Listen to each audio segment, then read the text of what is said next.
Welcome back to the best division in football with your boys Awthentik and the Beard. We got a jam-packed show today, y'all. 4 games to go over. The Giants are headed to Arizona to take on those Cardinals. It's looking like we might not have Andrew Thomas for that game. The Commanders are headed to Mile High to take on the Denver Broncos, looking to get the 2-0, man. Big shout out to the Beard on that one time. The Cowboys are welcoming the Aaron Rodgers-less New York Jets, and the Eagles are taking on the Vikings tonight on Thursday Night Football. Just want to let y'all know, if you follow me on Twitter, Giants Twitter today was an absolute debacle.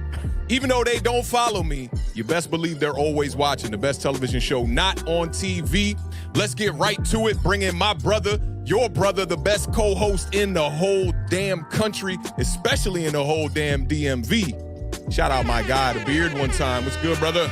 Do you know who the quarterback was the last time the Commanders or the Washington football team was 2-0?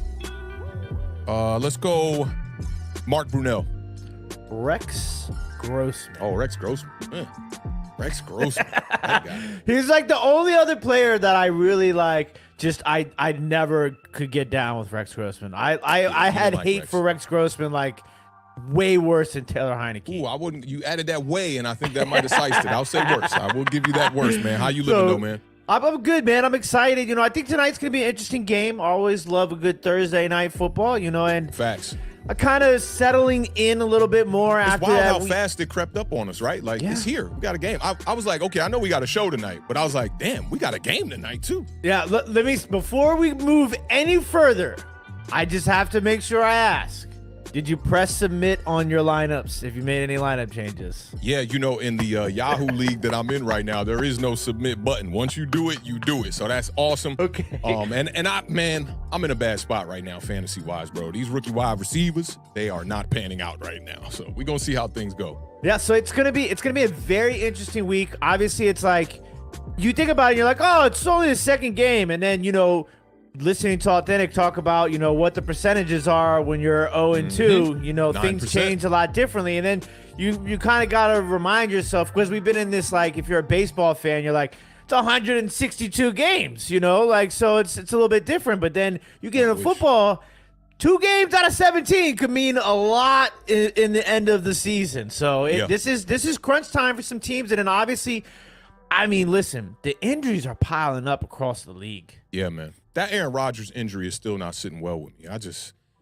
4 plays into a game, you lose your quarterback, man, and it was all this hype and everything. The Jets were going to do this and that, and I'm not giving up on them yet. I really do hope they go forward with Zach Attack. I really do. I think he deserves the opportunity. He sat there. They let them bring in that veteran. He didn't let them, but he had to deal with them bringing in that veteran, and he handled it like a real professional.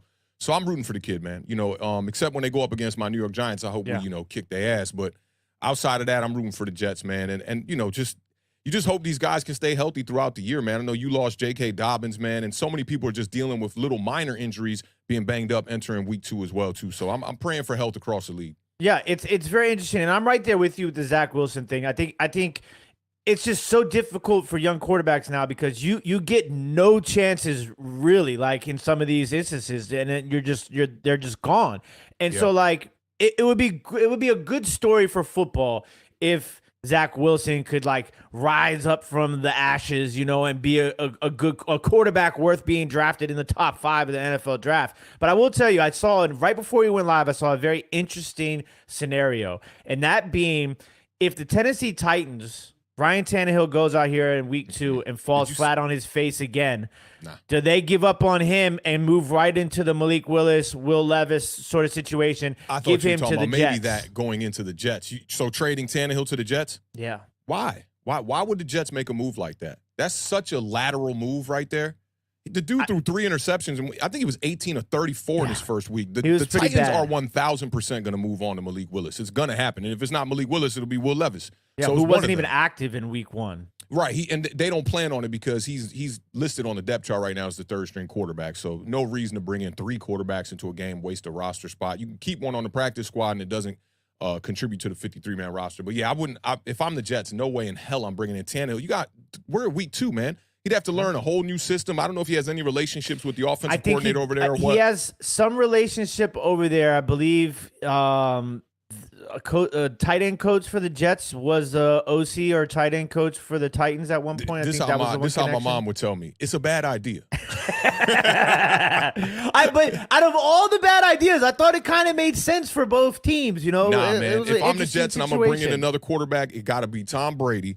Or I would possibly consider Cam Newton and just go into a run offense. But I think Zach Wilson gives them their best chance to win. He's been there all camp. He was there all last year. He was a starter last year. Same coach. He knows what's going on over there. So I'd be willing to give him the chance before I bring in some, Joe Schmo person off the streets. There's not many quarterbacks out there right now. Yeah, and I mean, Aaron Rodgers is still there. So, having him in the building, on the sideline, stuff like that's going to be good for Zach Wilson. So it'll be interesting to see. I mean, the Dallas Cowboys defense. Yeah, I mean, the New York Jets defense. You saw what they did to your boy Josh Allen. You saw what they was doing, man. So that's going to be a great matchup of two great defenses. And I think that Dak Prescott, really, the test is going to come for him. But we're going to get to that game. But that test is coming. This Jets defense is for real. It is. So big shout out to everybody in the chat. We appreciate all the love and all the support. Shout out to everybody who's watching us across all the platforms. That's Facebook, Twitch, Twitter, and of course, right here on the YouTubes. Don't forget to hit that thumbs up, subscribe, the bell, all the shenanigans. We love it. We love it. We love it. We love it. It's time. It's time to talk some game action. Yeah, I'm excited, man. Let's get right off into this first game. We got 4 NFC East games to go over today, man. And then the Thursday night game is a matchup between the NFC East representative Philadelphia Eagles. They're going to be taking on the Vikings. But first, let's get to this Jets game traveling to Jerry World to take on the Dallas Cowboys.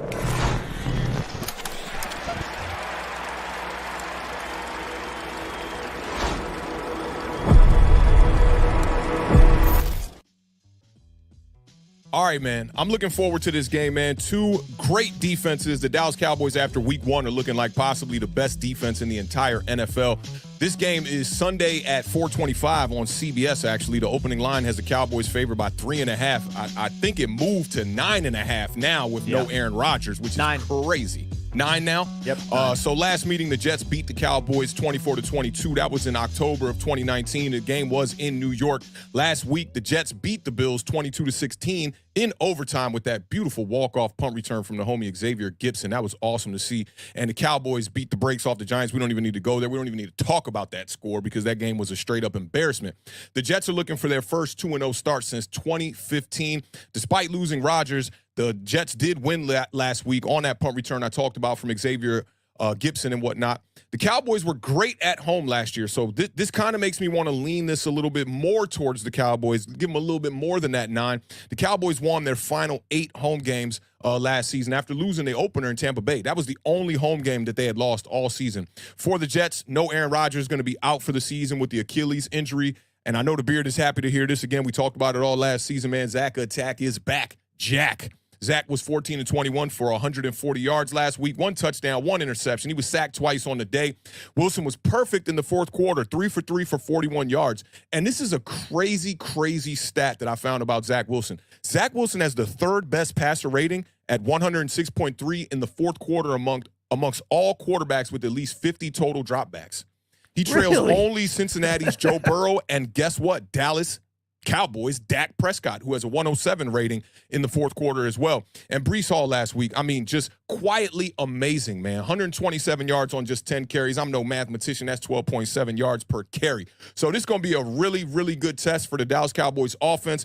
Jets defense is extremely good. Strong defensive line is led by Quinnen Williams. A solid secondary led by Sauce Gardner. The Jets had 5 sacks, 9 quarterback hits, and get this one, 25 quarterback pressures against Josh Allen last week. So this one's going to be a great test of both defenses.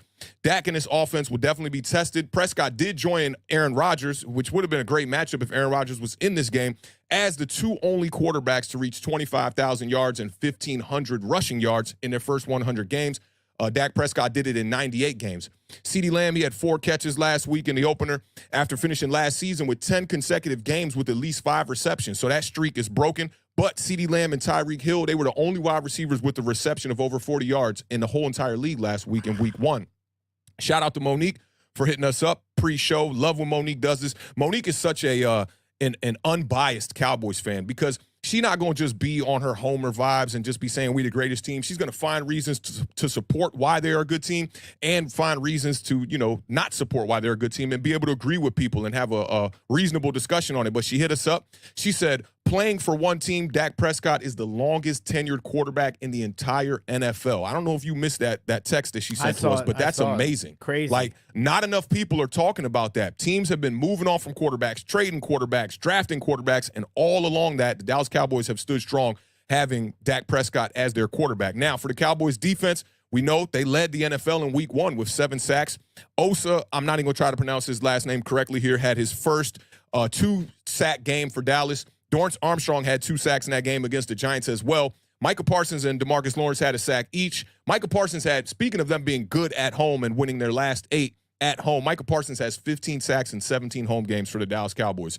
The Cowboys put out a video recapping the game from the sidelines. It was kind of like a sights and sounds kind of vibe from the Dallas Cowboys, and they were sitting on the bench literally clowning our offense. Like, you get a sack, you get a sack, you get a sack, celebrating how many times they took Daniel Jones out. And Stephon Gilmore, you saw the immediate impact in this game. He got his 30th career interception in that game versus the New York Giants. One thing you got to keep your eyes on, and I think he's going to be out for this game, is Brandon Cooks sprained his MCL in that game. Some people are speculating that he might have sprained the MCL on a celebration, which is crazy because at no point in that game versus the Giants did you see Brandon Cooks come up limping or anything like that. So it's a sprained MCL. Mike McCarthy said that he has a chance to play. For me, I doubt he plays if it really is a sprained MCL. Beard, I want to know what you think about this game. And also, you might have to answer this question before you get off into it. You still think the Cowboys are, going to have enough L's to be at the bottom of this division, or what you think about that now? I mean, listen, I got to stick with my story for now, okay? For now. So even with more data, you sticking to the story?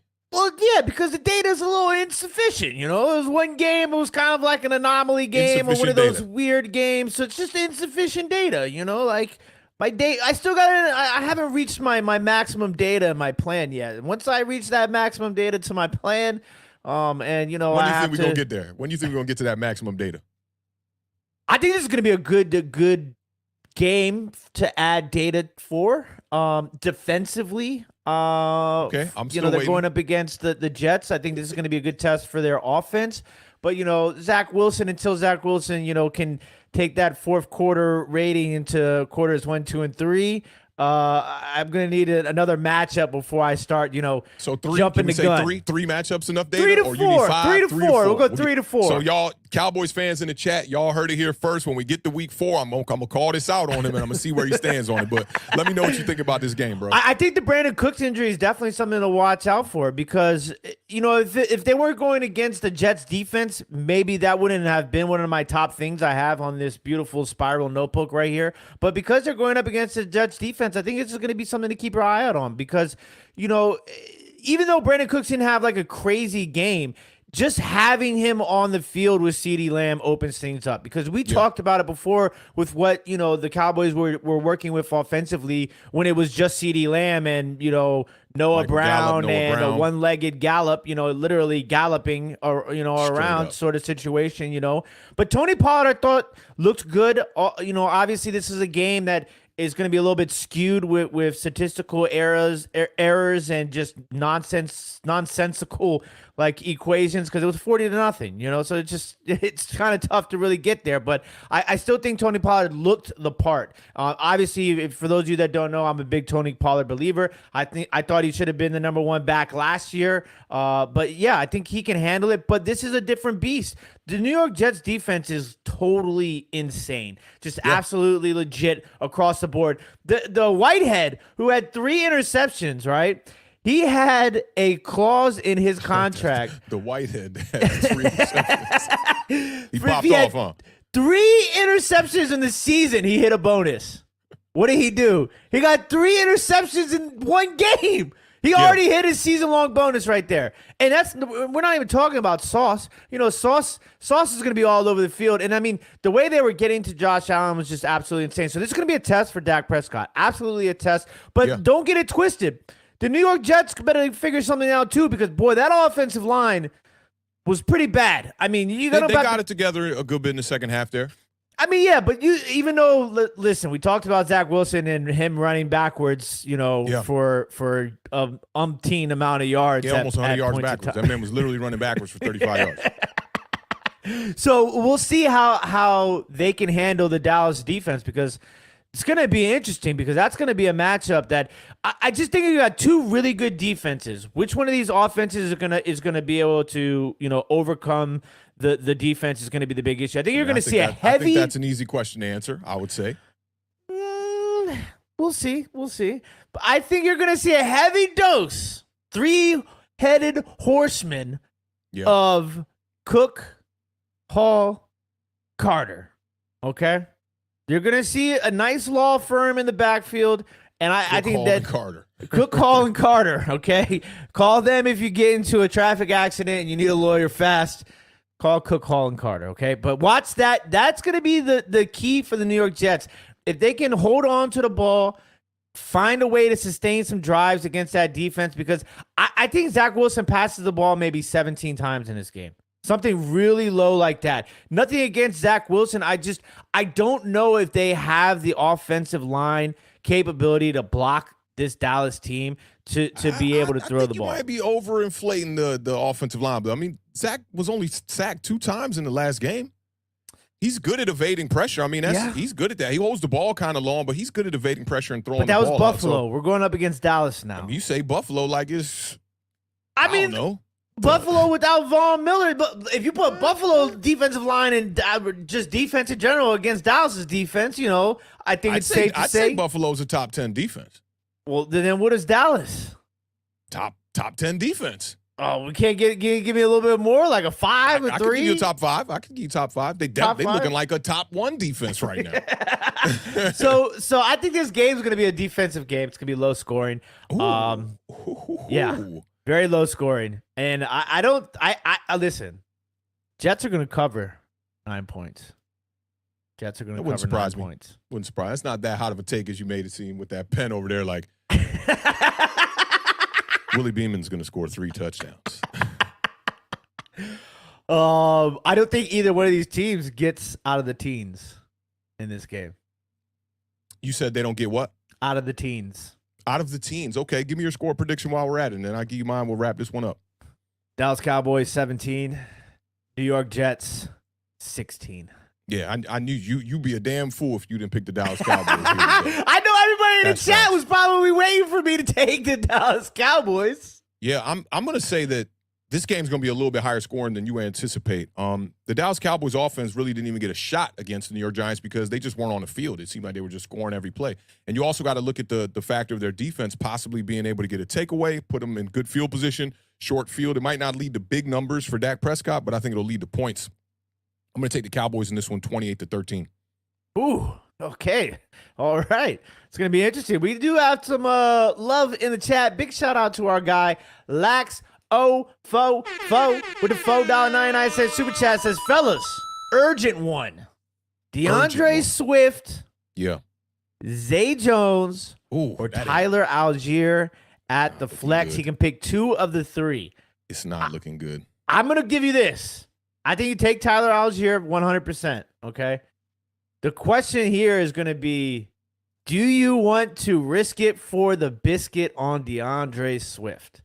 Because all signs are pointing to a Swift occasion tonight, okay? Because, we're going to talk about this, obviously, when we get to that game.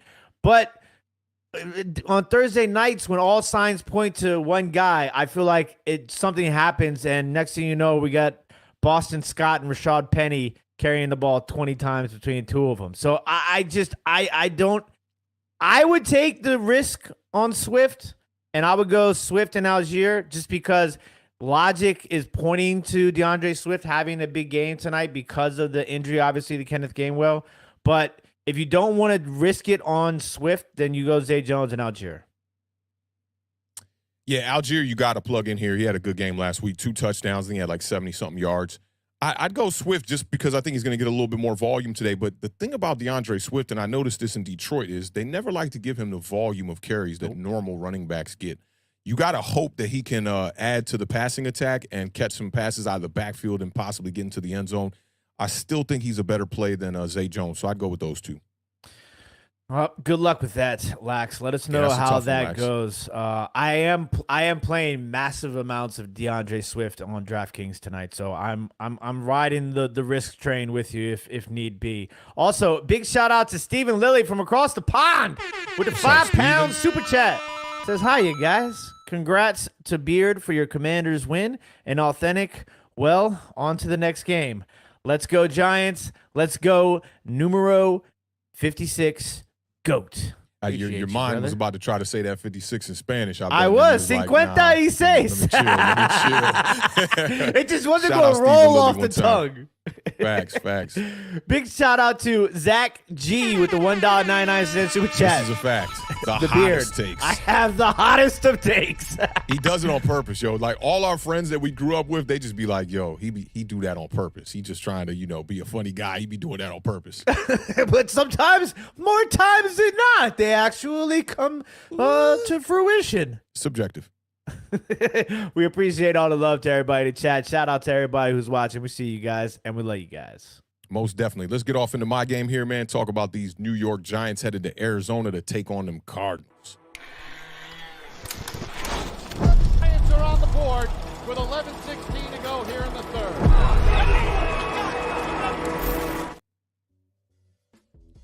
All right, man, let's get right to it, man.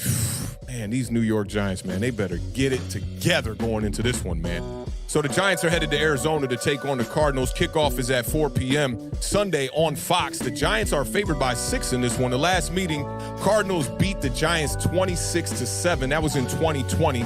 Last week, the Giants lost to the Cowboys, to say the least. The Cardinals lost to the Beards Commanders 20-16. This is the 129th time that these two teams have met in a series that goes all the way back to 1926. Golly, that's 100 damn years Phoenix ago. Cardinals. The Phoenix, I don't even know what they was, probably St. Louis. Who knows what they was back then.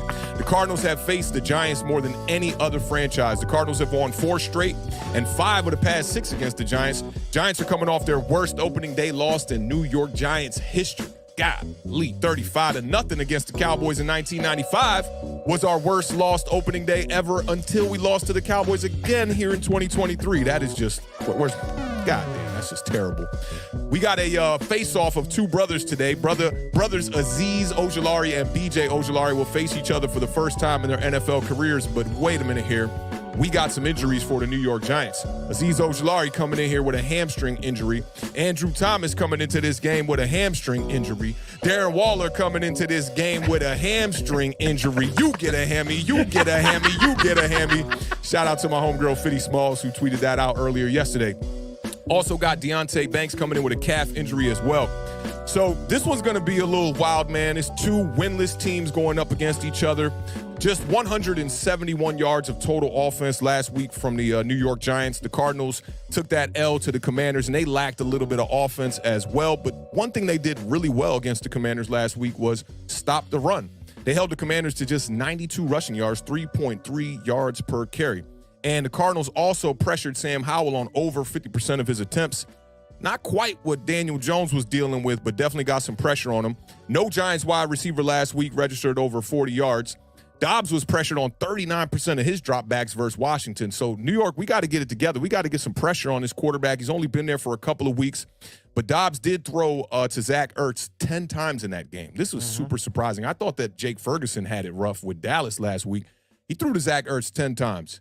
How many yards do you think Zach Ertz had off them 10 attempts? I'm going to say, I think it was 37. 21 yards from your boy Zach Oh, Ertz. that's Dobbs only had 132 yards through the air in the entire game anyway. Ertz did catch 9 passes for 91 yards and 2 touchdowns in his previous matchup against the Giants, so I'd look for them to go to him a lot more in this game.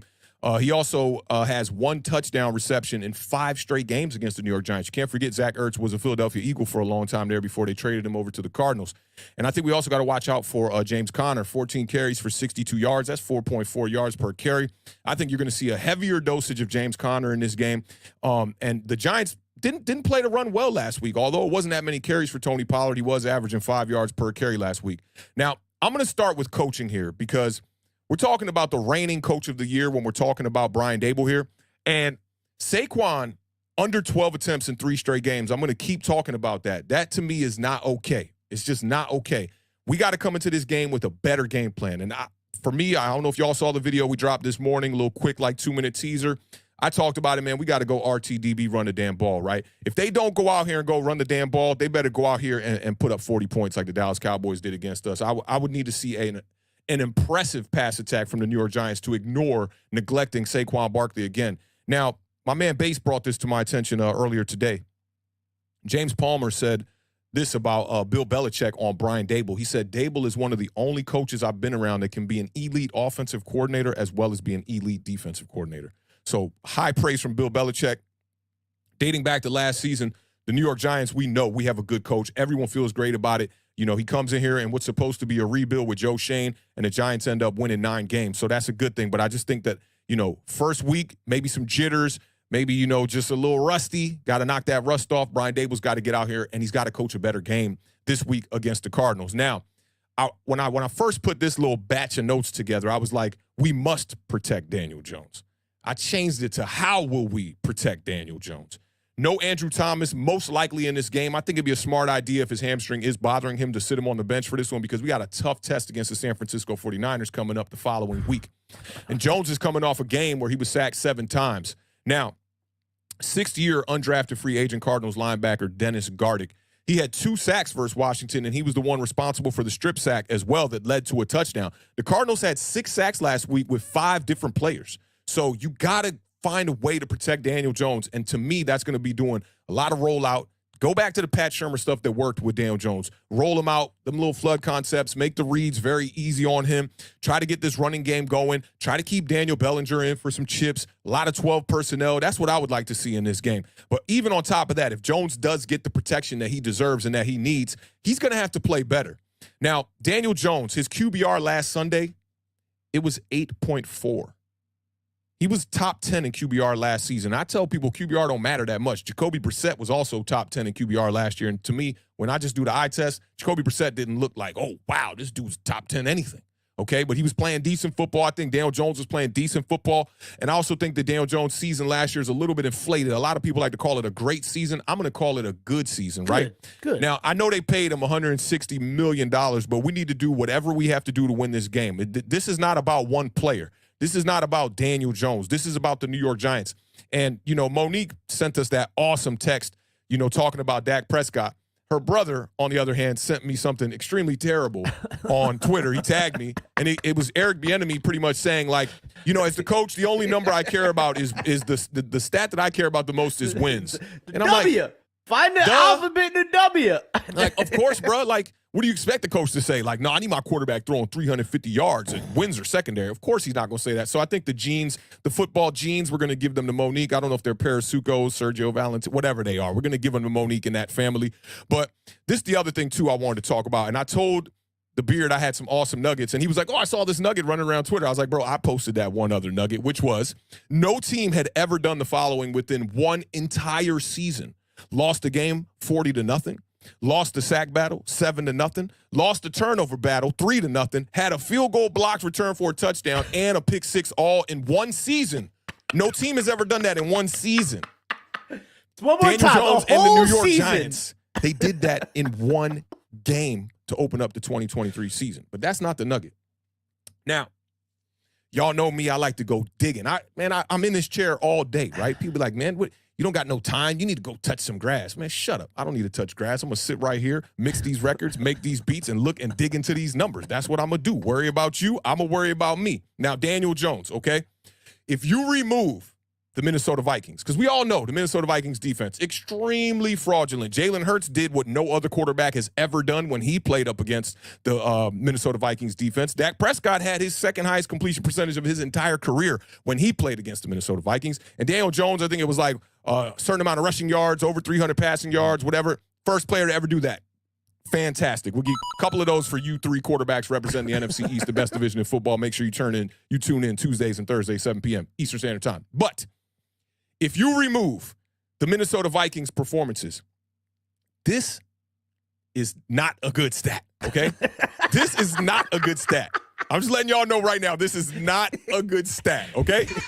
Warning sign, warning sign. Warning sign. Daniel Jones has one game game of over 230 passing yards in his last 22 performances when you take away the Minnesota Vikings. That, I know, Benny, I heard you when you tagged me. Wins is the most important statistic. I understand that. Something ain't right here. 230 yards. You can't breach 230 yards more than one time in 22 starts. I mean, that's it's not the weapons, okay. though, right? Maybe it's the weapons. Let me write that down. I haven't heard that one before. Some may actually say it's the offensive line. Maybe the offensive line. Maybe, I don't know, but that's not okay. As a team, I'm not going to say as Daniel Jones. That's a team. That's a team issue. That is not okay. That is not okay. So I'm going to leave Daniel Jones now. We're going to make this turn over here. Okay, now defensively, I'm wondering, can the New York Giants get some pressure on Joshua Dobbs? Dexter Lawrence, he had 4 tackles, and he had 2 of the 3 total quarterback hits on Dak Prescott last week. The Cowboys ran just 55 plays on offense, so it's not a great sample size for our defense, right? And the Giants' defense has just 1 sack in its last 3 games. That's not okay. When you look back at the Daniel Jones 22 games and you look back at our defense in the last 3 games, we're talking about a team that people are arguing being one of the better fronts in the NFC. No, the numbers are not saying it. It's not all about sacks. We know that. You got to get pressures on the quarterback as well. The 2 rookie cornerbacks are gaining my trust. I'm a little bit worried about Adoree Jackson, though, and what they're going to do with Adoree Jackson. Like, was that slot matchup versus CeeDee Lamb a one-time thing, or are we going to move CeeDee Lamb to the slot permanently? Is he going to go back to the outside? I'm not too sure. But from Deonte Banks, Trey Hawkins, when I looked at the tape, shout out to Bobby Skinner, man. If y'all have not seen his 2 breakdowns, his 2 film breakdowns, they are amazing. I think they're his best film breakdowns I've ever seen from him. He has the offensive line week 1 breakdown, and he also just has a game breakdown where he focuses more on the offense. It's a fantastic breakdown. When I update this stream, I'll put the link in the stream for y'all that are going to be rewatching this on the rewatch and whatnot. But it's just a fantastic breakdown. It shows you a lot of the nuances that happened within that game between the Cowboys and the New York Giants. But I feel much more confident. And Xavier McKinney also had a really good game from the secondary as well. He did have that one lapse on the CeeDee Lamb big play where he missed a tackle, and he was looking like me out there missing a tackle. But outside of that, he's definitely been, he showed some promise playing that safety role. So I like what I saw. Now, before I get to my keys to victory, I want to know, Beard, what you thinking about this matchup. You just saw the Cardinals as a Commanders fan, right? You saw this first in person right there. You know what's up with them. You guys probably went to that game kind of underestimating them a little bit as well. I talked about it on Twitter today that this might be a trap game. A lot of people trying to convince me that it's not a trap game because we got blown out 40-0 last week. I feel them. That makes a lot of sense. But what are you seeing in this matchup between the Giants and the Cardinals? It's going to be a game in the trenches. I wholeheartedly believe it. I think the Arizona Cardinals defensive front is a lot better than I think anybody really anticipated. And what's interesting is because when you think about the Cardinals defense, right, like right now as going into this season, you could probably name one guy on that defense, Budda Baker. Outside of that, but it's interesting because when you said that they had, what was it? It was 6 sacks by 5 different players? Yeah. Yep. 6 sacks by 5 different players. I mean, that goes to show you that they might not have that one guy, but somehow, some way, and obviously, Washington doesn't have the best offensive line, but I think if you're comparing Washington to New York, they probably have similar issues. I mean, different spots on the offensive line, right? Issues, obviously, but I think that as a unit, they have a lot of similarities. So for me, the New York Giants, it's almost like it's a good thing they had that ass whooping. Okay, in the first week, okay, because now it's like, okay, now you can kind of focus in, and I think this is about Washington too. You can kind of focus in and hone in on where the major issues are, and obviously, having the film from Washington on top of the film from your own game against Dallas, if they even watch that film, they might not even put them through the torture of watching that film. You know what I'm saying? Because sometimes that happens. If you play, sometimes a coach won't even show you the film. You're just going out from it. Yeah, you know what I'm saying? So I think that's going to be very interesting to see how the Giants coaching staff, and I think you said this perfectly, is how do they find a way to protect Daniel Jones? Are they going to do some more chip blocking? Are they going to, run a little bit more tight ends with some blocking schemes? Are they going to move people around too? Are they going to try to move Evan Neal possibly to left tackle? Or what's going to happen up front? We had interior issues in that last game too. Mark Glowinski was looking terrible out there. That You know, the whole Nick Gates Joshua Lewinsky Ezeudu take actually had a high pass protection grade from PFF, but he didn't have that many snaps, and he was also going up against some backups later in that game. But I don't know, man. I think Ezeudu has a good chance of getting in this game. Yeah, I mean, you have to try everything that you possibly can at this point. You know what I'm saying? Like, you really do. And maybe you try something and you see that it works, and you just don't even mess with it after that point. Like, if you got a set of guys on the line and Daniel Jones and Saquon's running the ball, Daniel Jones doesn't get sacked for 2 series, don't do anything. Just keep it the way that it is at that point. Going. You know, I mean, you got to try. You got to start throwing stuff against the wall and see what sticks.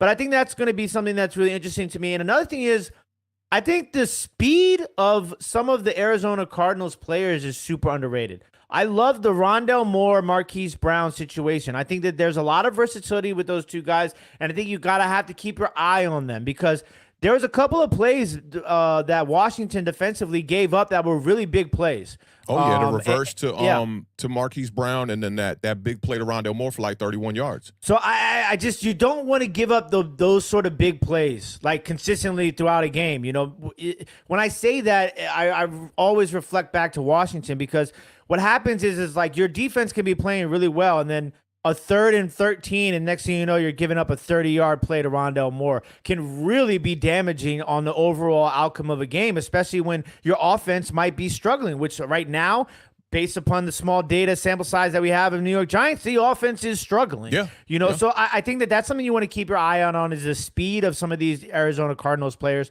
And then obviously Daniel Jones and Saquon Barkley, what kind of bounce-back game are we looking at? And this isn't necessarily a bounce-back game for Saquon Barkley. This is a bounce-back game for the coaches, giving Saquon Barkley the opportunity to have a big game. Because let's just – I mean, as soon as I saw the video that you dropped, if you guys haven't seen that, make sure you guys go back and watch that video. As soon as I saw that video drop – before I even responded to you in text message, I responded on Twitter because I agreed with it so much. It just was, and obviously, like, this is a philosophy that I live on. I live on the RTDB philosophy. I mean, I adopted RTDB here, you know, like, this is where it came from. But the best part about the video and the whole concept behind the video was the baseball analogy. My God, it was so perfect. And for those of you that don't play baseball, you know, like, your changeup is not going to be good without a fastball or vice versa, basically, right? Right. I mean, like, it's so perfect, spot on to what I think is the biggest issue with this New York Giants offense. You saying that right now, too, it like, you can have a fastball and no changeup, right? But you got to have a deadly fastball to do that. And do we have? Let's be honest. Daniel Jones isn't a deadly fastball. He's not Randy Johnson. And even the unit around him is also important as well. It's like, okay, we got Darren Waller out there, but I see an ESPN kind of analysts talking about this too. Like, when you take away Darren Waller, this is one of the worst wide receiver rooms in the league. Still. But listen, the upgrades were made, right? So, they were made. I don't think we can go through this again. I think that's the other thing is, like, if it doesn't work out, fans cannot say, well, he doesn't have the weapons. They've tried so many different combinations, and to go through a streak of 22 games like that, you know, if you take away the Minnesota Viking game, which I don't like to do that too much, you know, that's not my philosophy. But like, it's understandable in this scenario. I felt like it was. Yeah, it's like you got to get it together here. That's an anomaly. As a quarterback and as an offense, you know, I think that Mike Kafka and Brian Daboll dial up some really nice plays, but at the end of the day, their pass attack is not effective at stretching the field and getting big chunk plays and getting explosive plays, which we know the teams that tend to make it to the playoffs and get far in the playoffs are the teams that lead the NFL in explosive plays of over 15 and 20 yards. So we got to get in that bracket. You know, last week he only had one throw that went over 15 yards. Like that, I just think that can't happen. And the reason why is because you're trying to drop back and throw the ball every play. They know what's coming, you know, and if they know what's coming, they don't have to worry about Saquon. They can just ignore him. Yeah, and it's easier to defend. It's almost like with that game plan, you're making it easier for the defense. Like the defense doesn't really have to do much. So I really wholeheartedly believe that this is a game and a situation, and they did fairly well defensively against the run against us, you know. But I think this is a situation where you have to give Saquon Barkley 20 touches in this game.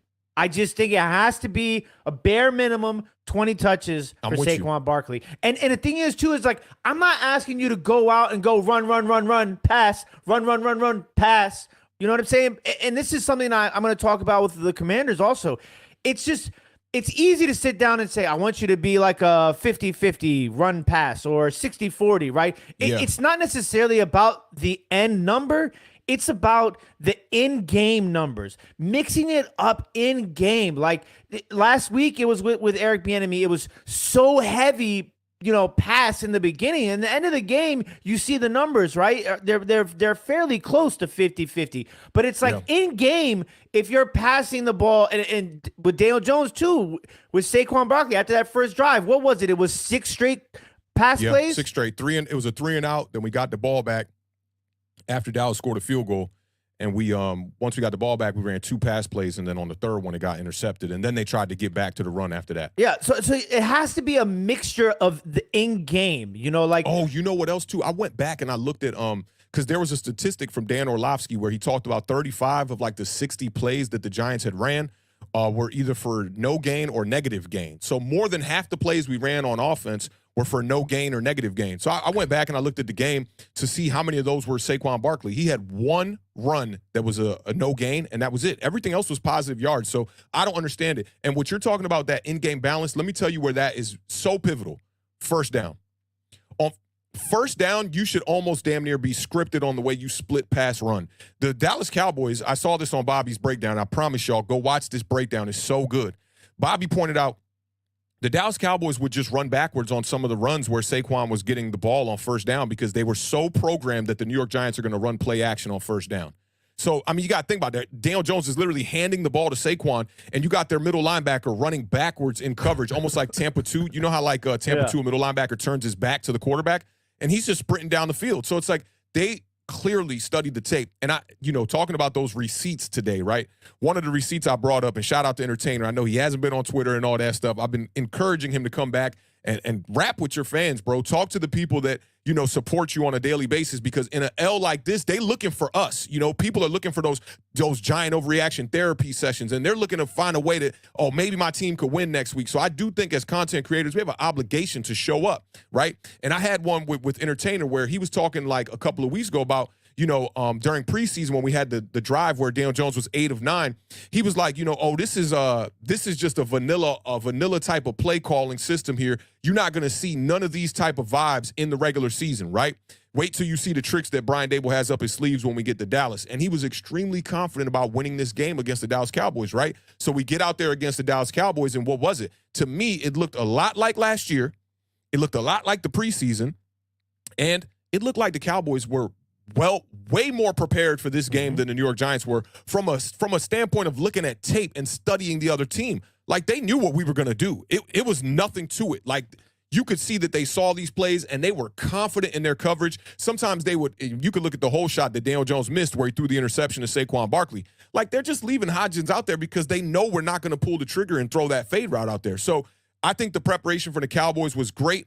I hope that the New York Giants went back to the drawing table, and I hope they did what you said, like did not look at the Dallas Cowboys tape, and day one got right to it, looking at the Cardinals, getting ready, because you got a young quarterback over here in Joshua Dobbs who we can capitalize on that. He's getting his feet wet within that system, and when I saw him against the Commanders last week, I was like, man, this quarterback looks like he shouldn't even be a starter. I kind of renege on my words just a little bit there. My man BT was looking at some tape and showing me some things and telling me some things about the coverage and how Dobbs was trying to maneuver. I think he's pretty capable, and he could go out here and surprise the New York Giants and possibly mess around and win this game. And trust me, we go to 0-2, it's going to be big problems in New York. I don't even want to think about if you guys lose this game to Arizona, because there was a lot of people out there, especially NFC East fans, who were like ready to throw us. Like, oh yeah. Like rag dolls, because looked like we were going to lose this game. And it did. Listen, I think you can have a correction in from game one to this game without like necessarily. I'm not saying that the Giants have to come out here and beat the Cardinals 40-0. Now, right. Can that happen? It possibly can. Obviously, I'm gonna rule it out. No, I wouldn't rule it out. No, but I'm going to rule it out. Oh, you're going to rule it out? I'm going to rule it out. No way. If it's 40-0, bro, I'm taking a break next week. Okay. So, I didn't do this on purpose. Like I write the breakdowns of the games and then I put my score next to it. And I was looking at my sheet, and I have multiple of the same scores in this sheet. I'm ready to give you my score for this game. Go ahead and do your thing. I only got about 3-4 more points, and then I'll give my score as well. Go ahead, give me your score. Okay, I'm gonna go New York Giants 17, Arizona Cardinals 16. Low scoring. I like that. Is that because of the way that defense impressed you? You think that the Giants will be able to, not really score too many points? And I'm a little worried about Andrew Thomas. I am a little bit worried about Andrew Thomas. Man, and that's major. I think that if anything, I could see maybe an uptick in it being like 20-16. Like, I don't know. Like, I hate to say this, but right now I see so much similarities in this Giants and Commanders team. Yeah. That's kind of like where I'm at with this score and this game outcome as a whole. I like it. I think it's a really good score prediction. I'm like really right there with you, and I'm just trying to find a way to not get to 17. I just feel like those 24s, those 27s, those 17s, they don't like to hit too much. For me, man, look, I want to talk about a couple of keys to victory, then I'm going to give y'all a score. And it's going to be a lot of Saquon on these keys to victory, man. Early start for Saquon. Commit to the damn run, man. Saquon needs, you said at least 20. I wrote down on my paper 17. I'm upping it. I'm upping the ante. Let's give him 3 more. I want 20, at least 20 attempts in this game. Saquon needs to get to at least 70 yards. We know about the statistic from last year. Every time Saquon Barkley got 70 yards, we won the game. And the only time that we won a game where Saquon Barkley did not get 70 yards was against the Colts, and Daniel Jones was running like a maniac in that game. He had 2 rushing touchdowns in that one. So Saquon, get to the 70 yards.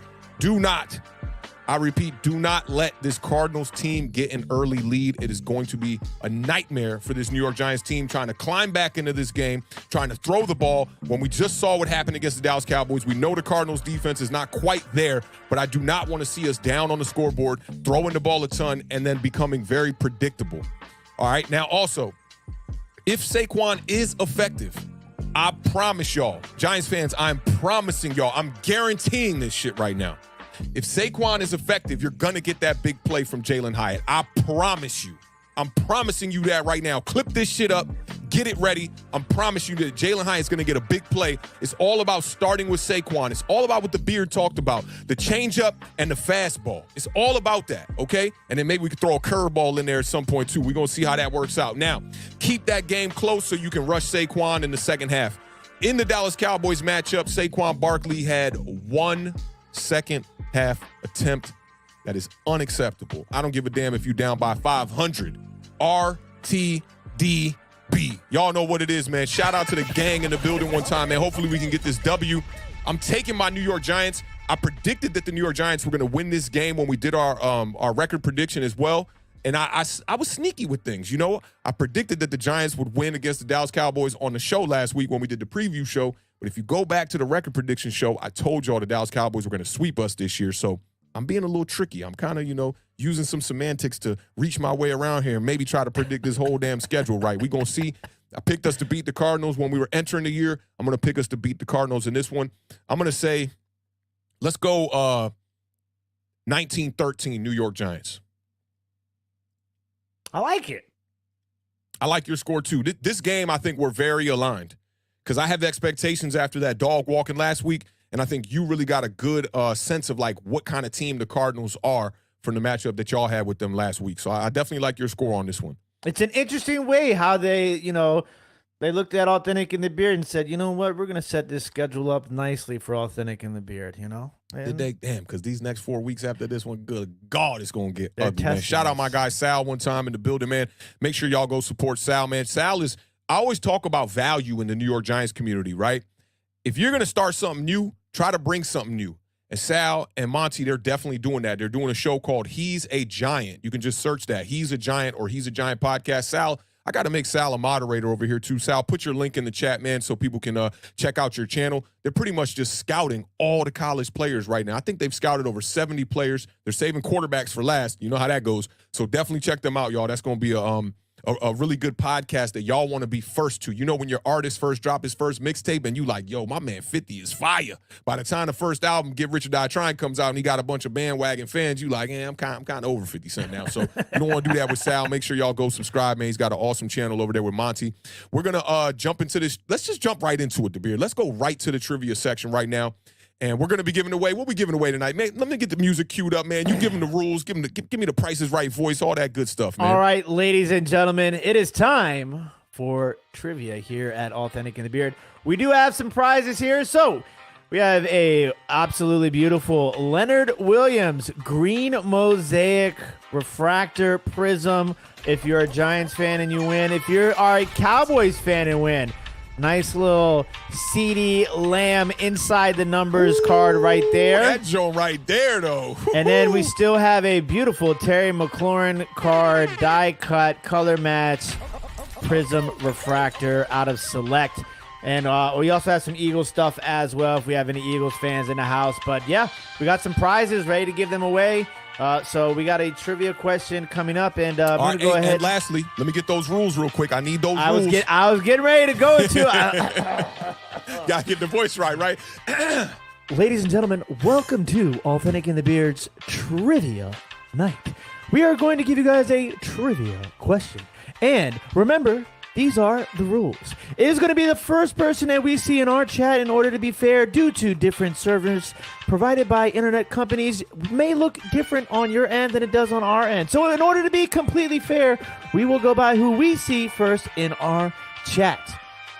Ladies and gentlemen, get those fingers ready because it is trivia time. Well.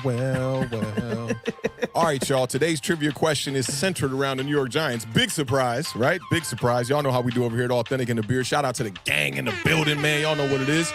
All right, man. Let me make sure I got this one here. Make sure StreamYard ain't bojangling. Good stuff. All right, today's trivia question is, last season, Daniel Jones had one game of at least 100 rushing yards. Who was the team he was playing against? Beard, the answer's in the chat for you. Just in case you don't know this one, we'll wait till we get a correct answer and present our winner for today's trivia segment. I did my homework, actually, and looked at the graphics beforehand, so. Cheating, mom. Here we go. Okay.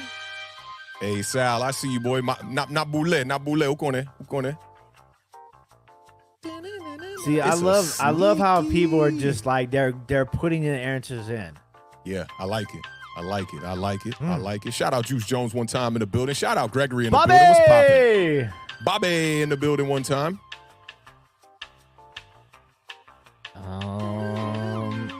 We're still waiting.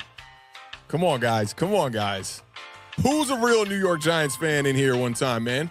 Pulling up those game logs. Look at the Dale Jones game logs. Oh, man. I don't think I've ever seen so many wrong answers before we got it right. Never. This has never gone this long before. Hey, shout out Vach Lombardi in the building, man. Y'all make sure y'all go subscribe to Vach, man. He got a great Cowboys channel over there. And listen, I was subscribed and I was checking into Vach, man, before the Cowboys came to see my New York Giants, and he said it was going to be a massacre. I didn't believe him at the time, but then, man, after Sunday night, I was thinking about Vach. I was having nightmares about Vach, man, just talking about my New York Giants. But congrats to you, man. That was a big win for y'all. Still no answer yet. This is kind of crazy. We got an answer. We got a winner. Answer? Oh, let me see. Let me scroll. Let me make sure mine ain't. Go ahead and tell me who you see, you know.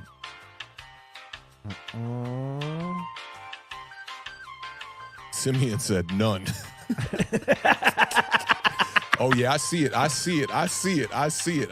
now. Let me make sure you got it confirmed as the same one. Yes, sir. My man pulled up and went straight to the bag, Beard.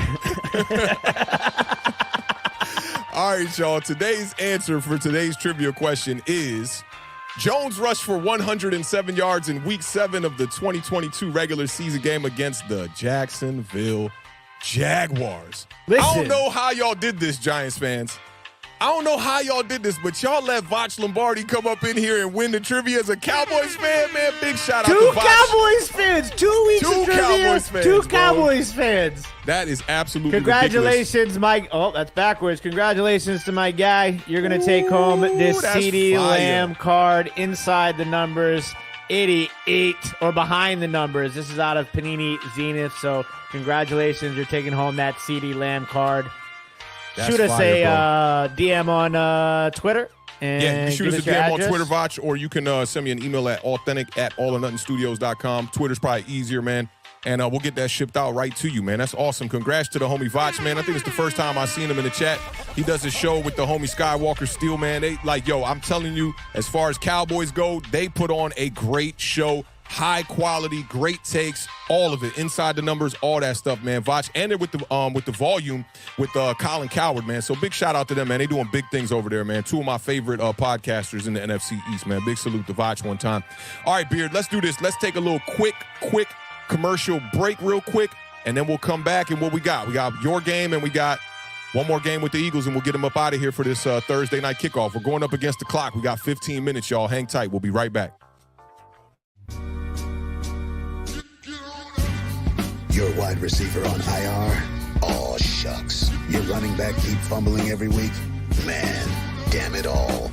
Well, come chop it up with your boys. We are waiver wire tight. Awthentik and the Beard. Every Sunday morning, streaming live at 11 a.m.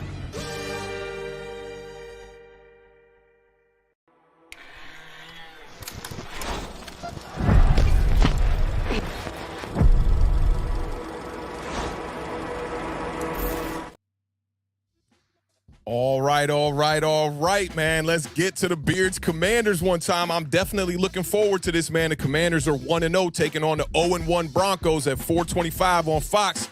Broncos favored by 3.5. Huh? What?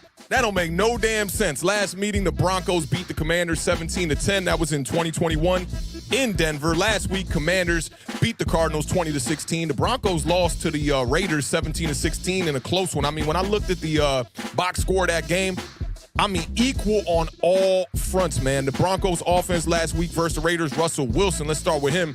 27-34 for only 177 yards, but he had a decent game. He missed some throws.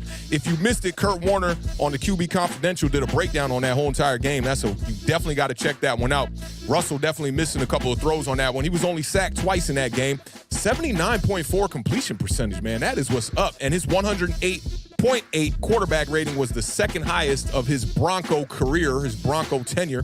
Javonte Williams was out there coming off that knee injury. He had 13 carries for 52 yards. But, man, Samaje Perine, he led the way receiving, and he led the way with scrimmage yards. He had 78 scrimmage yards. He had 4 receptions for 37 yards on the day. The Broncos completed a pass to 10 different pass catchers on Sunday. I don't even know how you got 10 people out there dressed to catch the ball.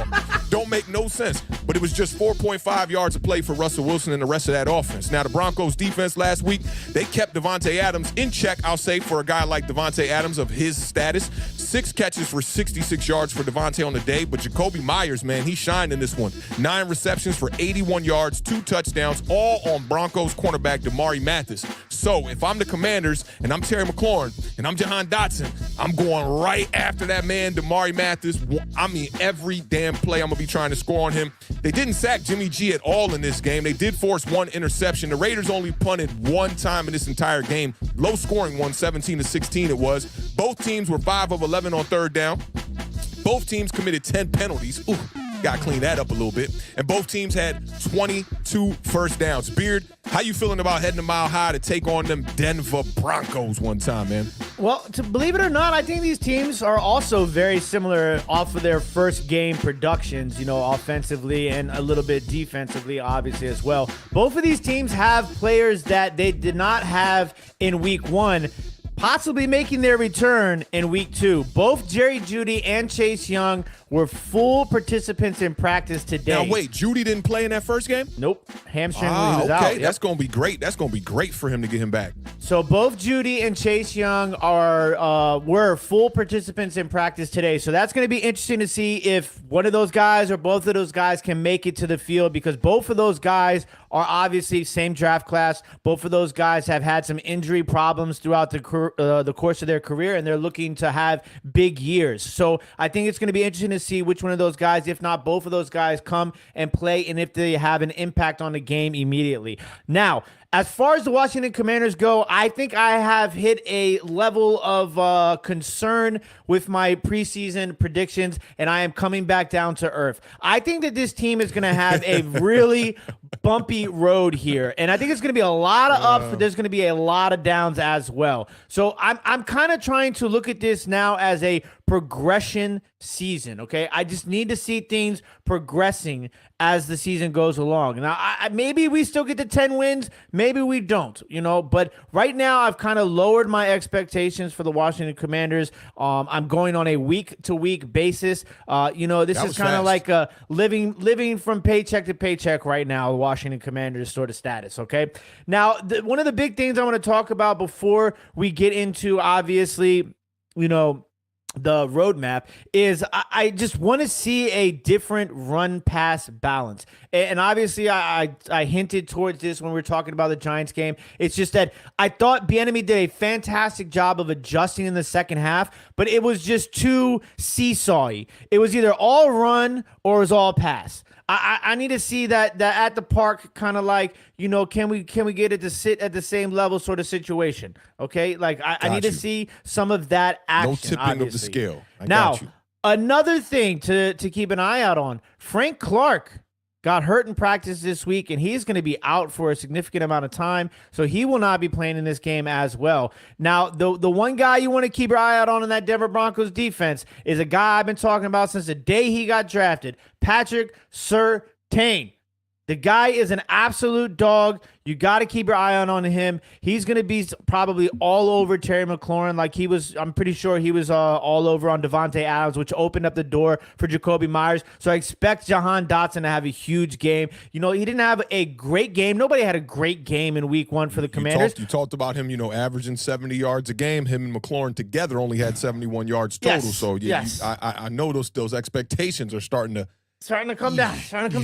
But, listen, Jahan Dotson can still get to those numbers. I got faith in those numbers, okay? It's going to take a couple of big games. No, it was 1196. 99 catches. He had, 4 catches in week one. So, he's getting there slowly but surely. I think he'll be there. But like I said, paycheck to paycheck right now with the Washington Commanders. But without further ado, it's time to, bring out the GPS. This segment before you go to the roadmap. Okay. I got a couple nuggets I got to hit you with here one time. A couple matchups I want to talk about, right? Let's not get to that. Let's not get to that roadmap, that score quite yet. Now, I talked about Dotson and McLaurin. Only 71 yards total last week. I mean, we glossed over talking about Curtis Samuel. He led all y'all pass catchers last week with 5 receptions, right?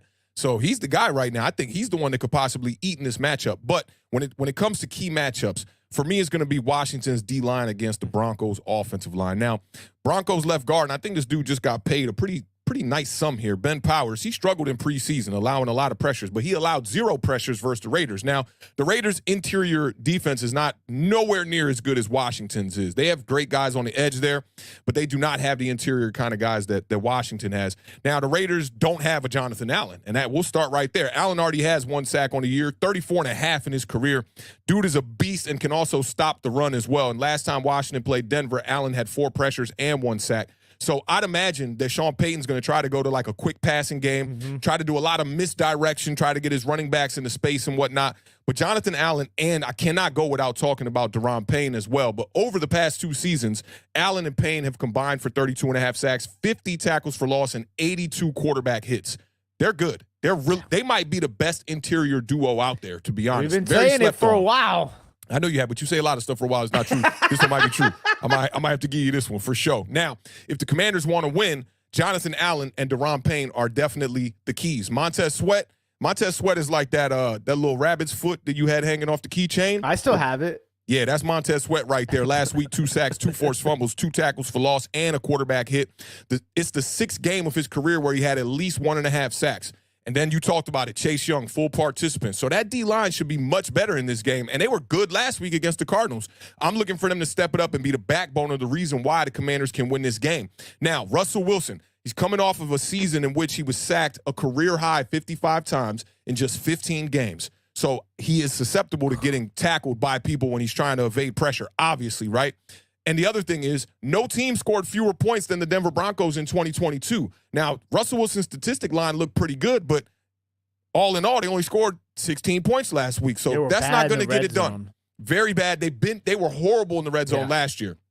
Sean Payton was hired to fix all of that stuff. So I don't know. 1 week, I don't want to panic on the Sean Payton type thing. I think Sean Payton is a fantastic coach. He was hired to fix Russell Wilson. Still missing some reads. I saw it on Kurt Warner's Quarterback Confidential. You know, I saw one that really bothered me, man. It was like a deep out route from the slot position, maybe about 14 yards down the field, and he's passing things like that up to check down. So I'd like to see Russell Wilson be a little bit more aggressive. A lot of quarterbacks this past week, they lack the aggression. So for Broncos fans, you're going to want to see Russell Wilson be a little bit more aggressive in this one. We'll see. He's definitely in the driver's seat for the Denver Broncos. But you tell me about the driver's seat for the Washington Commanders, man. Let's get off into this roadmap from the Beard one time. Don't crash the car, bro. Don't hit no potholes, okay? I need you to keep these rims clean. We just washed the car. Man. I don't know about all that, dog. It was a time when the Beard couldn't drive on the highway, but we're going to get on this highway one time. Yeah, you're getting on the freeway. What? No, turn right. Get out of the lane. No. Okay, get in position. Just get out the lane.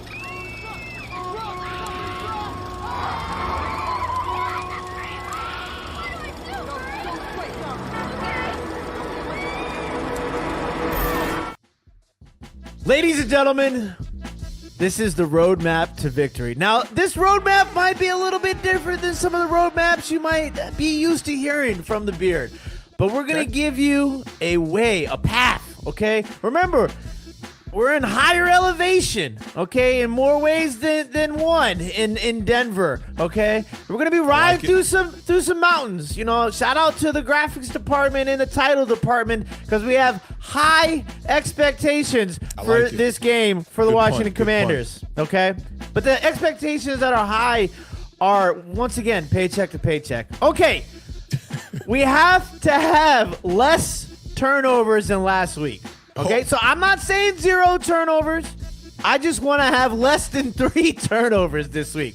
Okay, I know there's going to be growing pains with Sam Howell, so we might see an interception. Okay, but as long as we have less than 3 turnovers, we should be okay. We should be on cruise control. Another thing that we're going to need less of, we're going to need less of those sacks. Okay, 6 sacks they gave up last week. I got to see less than 6 sacks. Okay. Facts. We might have 3 sacks, okay, but it's not 6. I think we can win if we have less than 6 sacks, okay?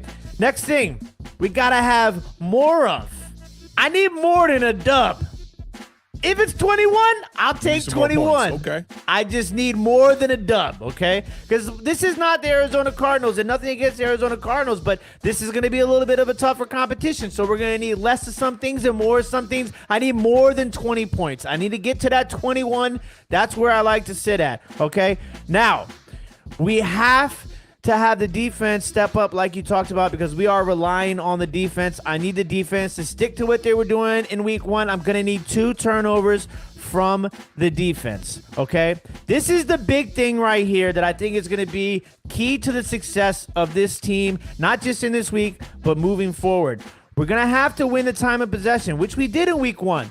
But we need to win the time of possession by sustaining drives. We got to have some long drives. I need to see at least 2 or 3 7-minute plus drives in this game from the Washington Commanders. Okay. That is what I'm looking for. That is what I'm looking for. And then obviously we're going to talk about running the ball because I'm a big Javonte Williams believer. Okay? And Javonte Williams, some people say, oh, he doesn't have his burst back, you know, from the injury, but he still looked pretty good. And I think it's going to have to be a consistent thing because our run defense is one of the things that is not superb on this defense. So I'm going to need them to hold them to 100 yards or less than 100 yards. I was going to say 100 or less. Let's keep it at less than 100 yards. And last but certainly not least, we always got to end off the roadmap with a little RTDB. Run the damn ball.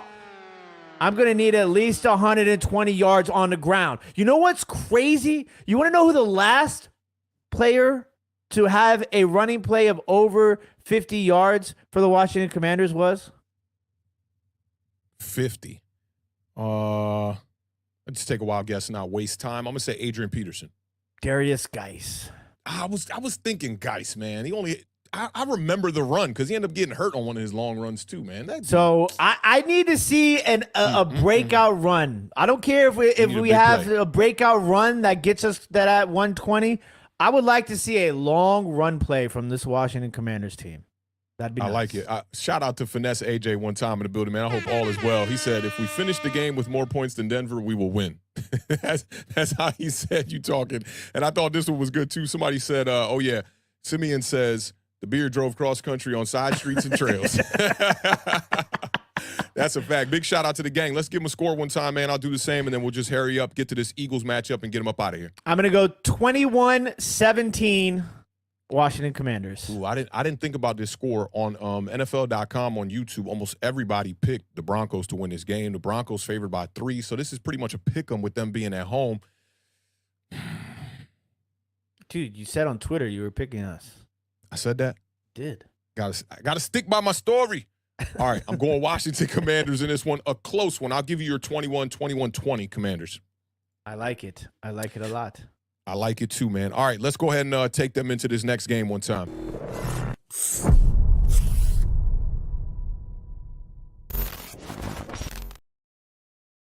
Man, let's talk about these Philadelphia Eagles real quick. 1-0.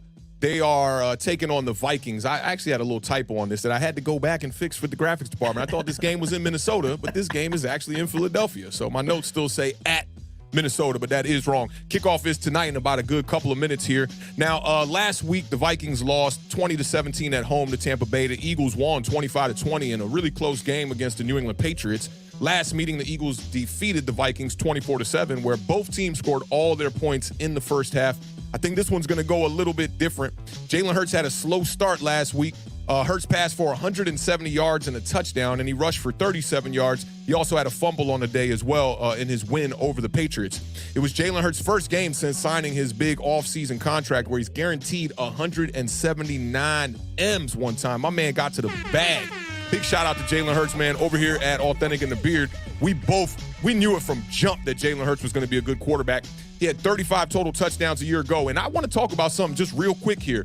People are always talking about you don't get extended off, what you did in the past. You get extended off where they project you to go. I'm here to tell you that that's bullshit.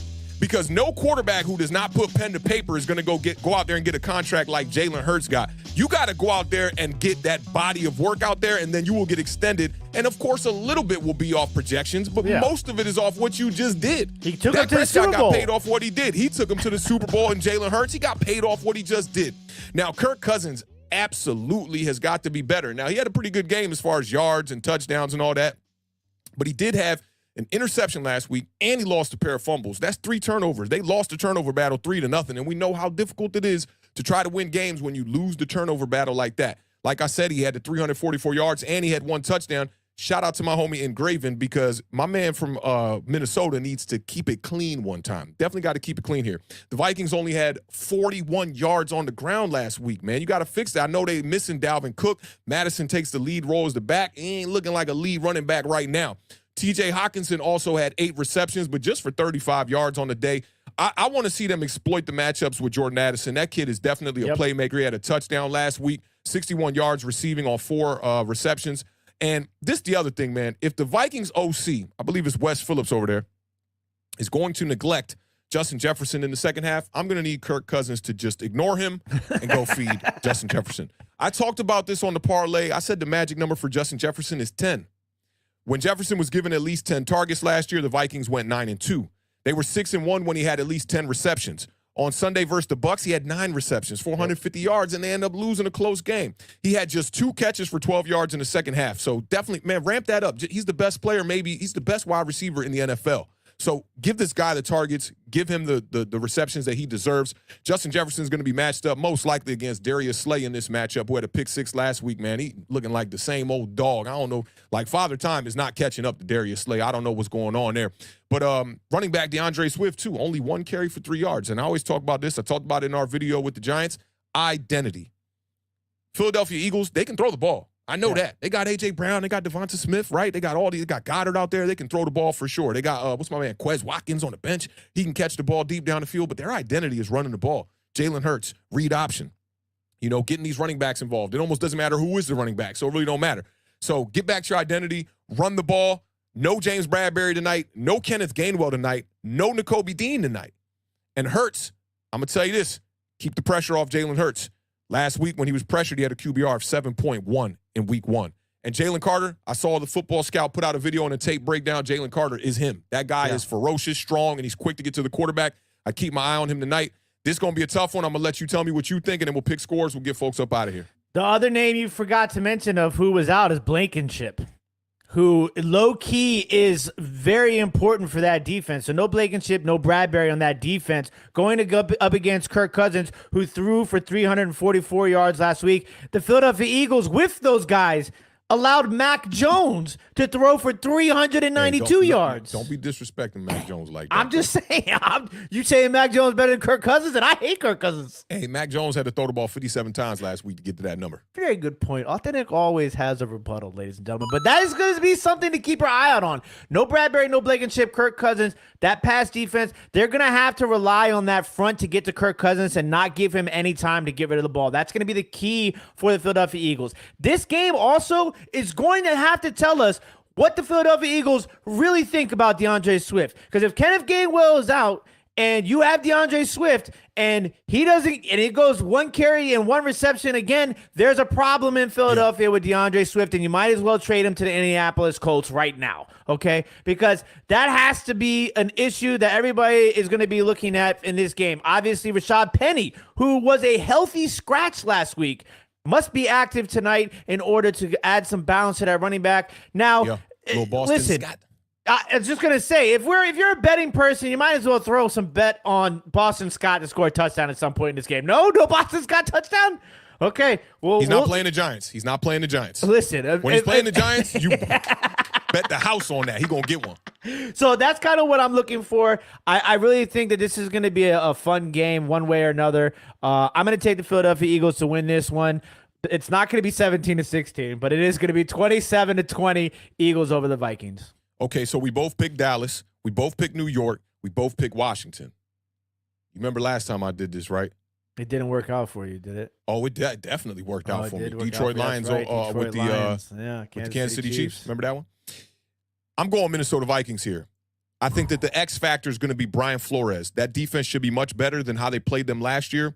Can't let them get out to an early lead. I'm taking the Minnesota Vikings in a close one here. I might be wrong on this, but I'm going to take the Minnesota Vikings in a close one. I'm going to say the Vikings win this one 27-22 Minnesota Vikings. Got it. Book it, as the kids say on the internet, right? Yeah, they say book it and they be wrong. So I ain't going to say book it. I ain't going to go that far. But, man, y'all know what it is, man. We definitely appreciate all of y'all pulling up, man, rocking with us today on all platforms. It was a good show. I wish we could stay here and talk a lot more, but kickoff has already started here. I'm going to check this one out. It's going to be on Amazon Prime, which is awesome. Get to see them next-gen stats, all that good stuff, man. It's going to be a great game here. Looking forward to see an NFC East matchup on Thursday Night Football. Big shout-out to the gang for pulling up today, man. Shout-out to everybody in the chat. Shout-out to the fam, y'all. Shout-out to my man Vach for winning that CD Lamb card on the trivia segment. Y'all know what it is, man. We're going to catch y'all on Sunday morning for the parlay. Make sure you pull up.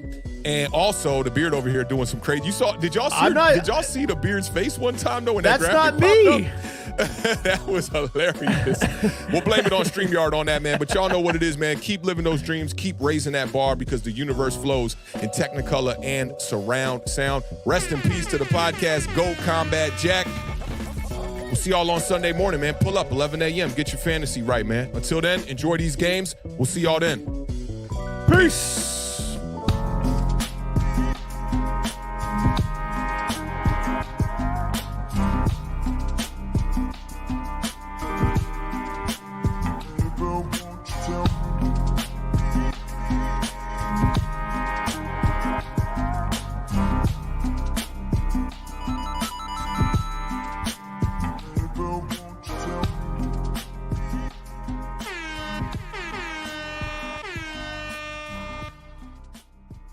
Don't care.